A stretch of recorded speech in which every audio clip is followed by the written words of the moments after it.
Hello students, welcome back our channel Chemia academy. आज हम discussion करने वाले हैं 7 मार्क्स से किन किन चैप्टर से कौन कौन से क्वेश्चंस अराइज होंगे, कौन कौन से टॉपिक्स से क्वेश्चन बनेंगे। इसके अलावा हमने प्रीवियस लेक्चर्स में देख रखा है कि क्वेश्चन 8 मार्क्स के चैप्टर से और 9 मार्क्स के चैप्टर से कौन कौन से चैप्टर से आपके कौन सा टॉपिक बनने वाला है एग्जाम के पॉइंट ऑफ व्यू से। खास करके बोर्ड एग्जाम क्लास 12 के बारे में हम बात कर रहे हैं।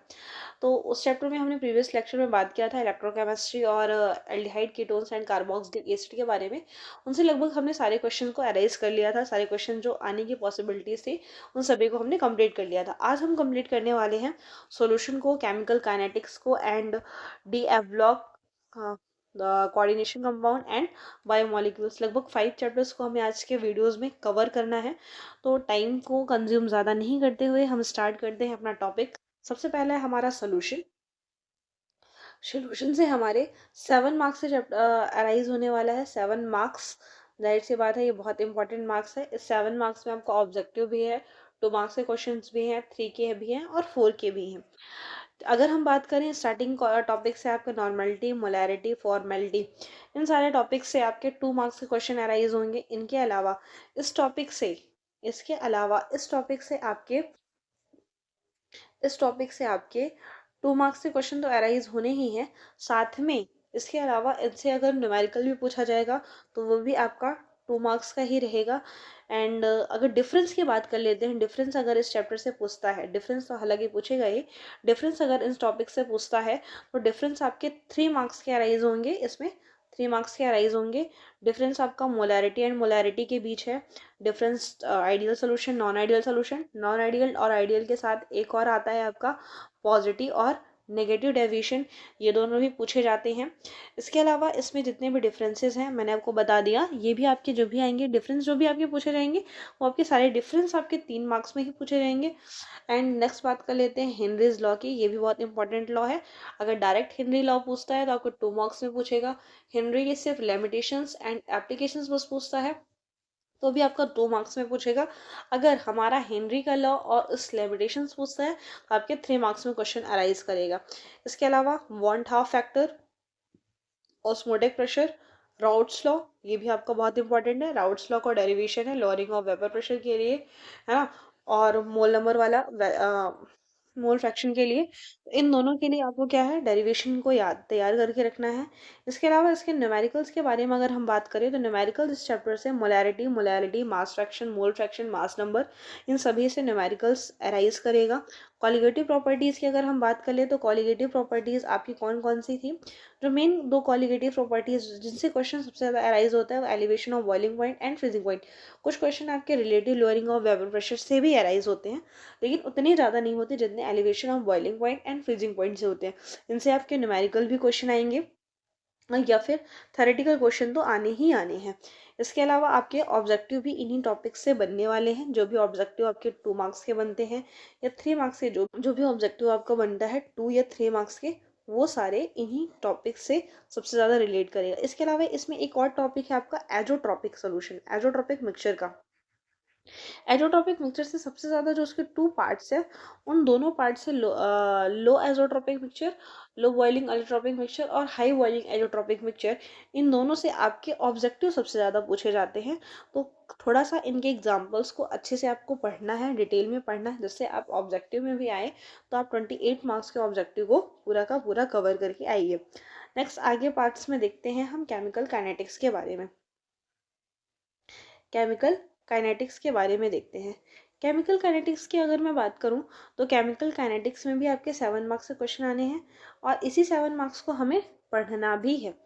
यानी कि हमें 7 मार्क्स को कोशिश करनी है कि 7 के 7 मार्क्स हम लेके इस चैप्टर से जाएं। तो न्यूमेरिकल्स ऑफ पूछे जाएंगे आपके, रेट कांस्टेंट से आपका न्यूमेरिकल पूछा जाएगा। इसके अलावा इसमें डिफरेंस भी पूछने हैं। डिफरेंस आपका रेट ऑफ रिएक्शन से डिफरेंस और रेट कांस्टेंट से डिफरेंस पूछा जाएगा। इसके अलावा आपका मॉलिक्यूलरिटी से और साथ ही साथ ऑर्डर ऑफ रिएक्शन से डिफरेंस पूछे जाएंगे।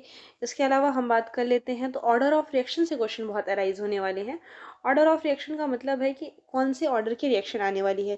केमिकल इक्वेशन दी गई होगी, ये इक्वेशन बतानी होगी कि इसमें रिएक्टेंट और प्रोडक्ट को मिला के कौन से रिएक्शन है, कौन सी ऑर्डर है रिएक्शन की, ज़ीरो ऑर्डर है, फर्स्ट ऑर्डर है, सेकेंड ऑर्डर है या थर्ड ऑर्डर है।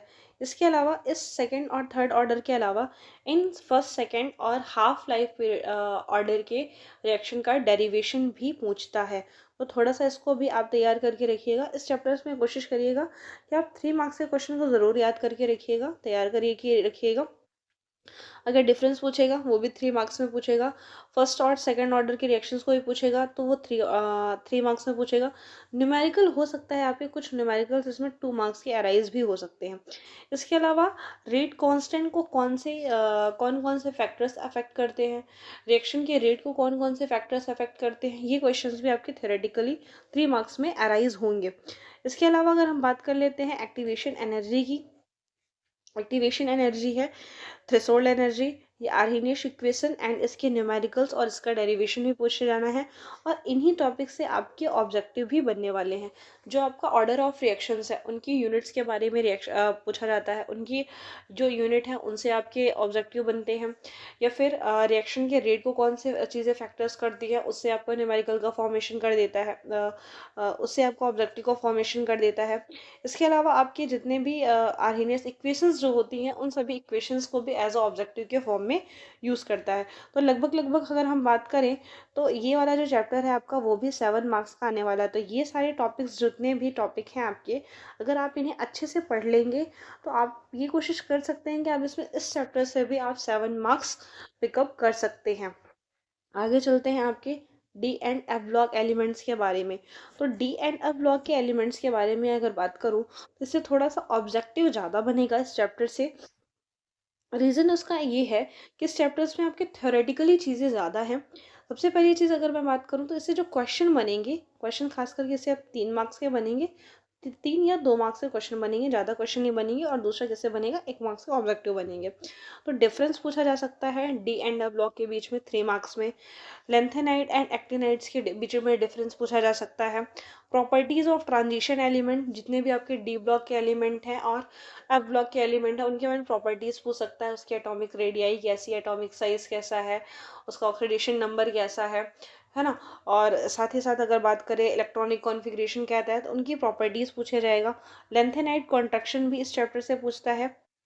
इसके अलावा इससे ऑब्जेक्टिव वही ऑब्जेक्टिव सारे बनेंगे जो आपके ट्रांजिशन एलिमेंट में कुछ एलिमेंट्स होते हैं जो अलग तरह की प्रॉपर्टीज शो कर रहे हैं।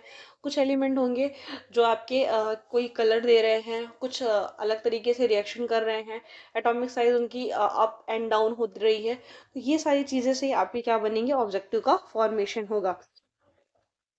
उसके अलावा अगर आगे चलते हैं तो आगे चलने की अगर हम बात करें तो आगे हम देखते हैं आपका कोऑर्डिनेशन कंपाउंड से थोड़ा सा आप कह सकते हो इंपॉर्टेंट क्वेश्चन बनने की पॉसिबिलिटीज इससे ज़्यादा दिखाई दे रही हैं। सबसे पहली चीज़, इस चैप्टर से जो क्वेश्चन अराइज होंगे वो आपके 3 मार्क्स में भी हो सकते हैं और कुछ क्वेश्चन आप 4 मार्क्स में भी कह सकते हो। 4 मार्क्स में कैसे, अगर आपकी वार्नर थ्योरी पूछती है, अगर आपकी वार्नर थ्योरी पूछती है तो वार्नर थ्योरी हो सकता है आपके 4 मार्क्स में बन जाए। इसके अलावा आपका डिफरेंस जो पूछा जाएगा डबल सॉल्ट और कॉम्प्लेक्स सॉल्ट के फॉर्मेशन में, वो 3 मार्क्स में पूछा जाएगा। ऑर्गेनोमेट्रिक कंपाउंड, ये आपके 2 मार्क्स में क्वेश्चन का फॉर्मेशन करेगा। आईयूपीएसी नेमिंग जो पूछेगा, आईयूपीएसी नेमिंग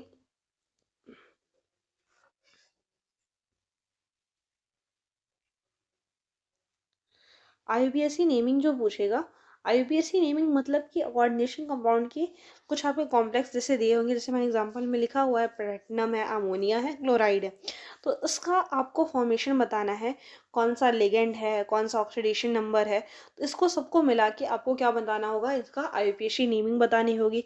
या आईयूपीएसी नेम दिया होगा, आपको उस नेम के अकॉर्डिंग उसका स्ट्रक्चर का फॉर्मेशन करना है। जैसे आपका ये दिया हुआ है, ये कंपाउंड का नाम है आपका डाईक्लोरोडाईएमीन प्लेटिनम सेकेंड। इसमें सेकेंड जो दिया गया है उसकी ऑक्सीडेशन स्टेट दी गई है। तो इस तरीके से हमें क्या करना है, इसके एज अ इसमें ऑब्जेक्टिव का भी फॉर्मेशन कर सकता है, इसमें डायरेक्ट क्वेश्चन भी अराइज करेगा, है ना। इसके बाद आपका लिगेंड से क्वेश्चन बनता है, कुछ क्वेश्चन आपके आइसोमेरिज्म में बनते हैं, वो भी 2 मार्क्स के फॉर्मेशन में बनते हैं। ठीक, and oxidation number and oxidation state. Oxidation number and oxidation state का मतलब है 2 मार्क्स में पूछेगा। और जैसे जैसे आपके कंपाउंड, जैसे आईयूपीएसी नेम दिया हुआ है, उन्हीं आईयूपीएसी नेम में आपके उन्हीं कंपाउंड्स का ऑक्सीडेशन स्टेट पूछ लेगा, उन्हीं का आपको ऑक्सीडेशन नंबर पूछ लेगा। तो अगर मैं बात करूँ कोऑर्डिनेशन कंपाउंड के मॉलिक्यूल से, कोऑर्डिनेशन कंपाउंड के चैप्टर से, तो कोऑर्डिनेशन कंपाउंड के चैप्टर से थोड़े क्वेश्चन ज़्यादा हैं, और ये सारे के सारे क्वेश्चन आपके थ्योरेटिकली फॉर्म में ज़्यादा पूछने जाने वाले हैं। इसमें ऑब्जेक्टिव भी रहेगा आपका, 1 नंबर का ऑब्जेक्टिव क्वेश्चन आने ही आने हैं, 2 से 3 नंबर के ऑब्जेक्टिव पूछा जाएगा। डबल सॉल्ट का एग्जांपल बता सकते हैं, कॉम्प्लेक्स सॉल्ट का फॉर्मेशन बता सकते हैं, कॉम्प्लेक्स आयन क्या होते हैं, चिलेट्स क्या होते हैं, है ना। इन सभी की चीज़ें में कंपाउंड्स का किस तरह के फॉर्मेशन होता है, कुछ कंपाउंड्स +2 ऑक्सीडेशन स्टेट शो कर रहे हैं, वहीं पे कुछ उसी तरह कंपाउंड है +1 क्यों शो कर रहे हैं। तो ये सारी चीज़ें आपके कोऑर्डिनेशन कंपाउंड के चैप्टर से पूछी जाएंगी।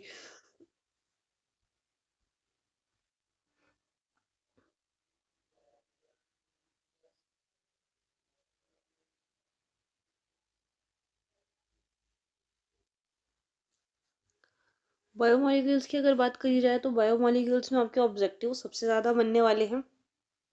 ऑब्जेक्टिव इसलिए ज़्यादा बनने वाले हैं क्योंकि थोड़ा सा ये चैप्टर आपका थ्योरेटिकली बेस्ड पूरा चैप्टर्स है। इसके अलावा ऑब्जेक्टिव में आपके लगभग लगभग वही क्वेश्चंस पूछे जाएंगे। विटामिन के साइंटिफिक नेम, आपके विटामिन के वजह से कुछ विटामिन के जैसे बड़ी बड़ी जो विटामिन होते हैं, vitamin A, vitamin B, vitamin A, vitamin D, इनसे होने वाली डिफिशियंसी के बारे में पूछ सकता है। इसके अलावा आपके प्रोटीन का फॉर्मेशन कैसे होता है, एंड कार्बोहाइड्रेट कौन सा है, मोनोसेकेराइड कार्बोहाइड्रेट है, डाइसेकेराइड है, या पॉलीसेकेराइड कार्बोहाइड्रेट है, इससे आप ऑब्जेक्टिव पूछ सकता है। इसके अलावा डिफरेंस पूछा जा सकता है, आपका अल्फा अमीनो एसिड प्रोटीन के बीच में डिफरेंसेस पूछ सकता है, विटामिन एंड प्रोटीन में डिफरेंस पूछ सकता है, डीएनए आरएनए में डिफरेंस पूछ सकता है, डीएनए एंड आरएनए को डायरेक्ट क्वेश्चन में अराइज करा सकता है। इस क्वेश्चन में आपके लगभग 7 मार्क्स के जो क्वेश्चन अराइज होने वाले हैं, 7 मार्क्स का चैप्टर है टोटल ये, लेकिन इसमें 7 में आपका 4 मार्क्स का लगभग लगभग ऑब्जेक्टिव देखने को मिलेगा आप लोगों को, और उसके अलावा 3 मार्क्स में आपके लगभग क्वेश्चन रहेंगे। 3 अगर नहीं मैं बात करूँ तो अगर 2 मार्क्स में अगर आपका ऑब्जेक्टिव 3 मार्क्स में अगर आपका ऑब्जेक्टिव भी देता है, 3 मार्क्स में ऑब्जेक्टिव देगा, तो आपके 4 मार्क्स में क्वेश्चन रहेंगे, और 4 मार्क्स में आपके 2 मार्क्स के 2 क्वेश्चन हो सकते हैं। इसके अलावा इस चैप्टर से बहुत बड़े क्वेश्चन आने वाले नहीं हैं, लगभग 2 या 3 नंबर के ही क्वेश्चन आपके इस चैप्टर से आएंगे। तो जितने टॉपिक्स मैंने अभी आप लोगों को बताए हैं, आपको मैंने अभी बताया, सॉल्यूशन के बारे में बताया, केमिकल काइनेटिक्स बताया, and D and F block elements बताया, कोऑर्डिनेशन कंपाउंड के सारे इंपॉर्टेंट टॉपिक्स बताया।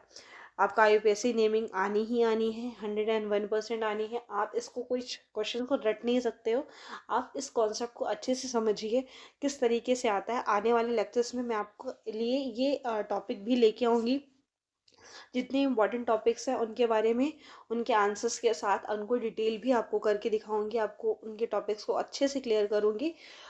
इसके अलावा आप इनको अच्छे से पढ़िए, अच्छे से कॉन्सेप्ट्स को क्लियर करके रखिए। लास्ट 30 डेज ऑलरेडी आपके पास बचे हुए हैं एग्ज़ाम के लिए, 5 फरवरी से आप लोगों का एग्ज़ाम है।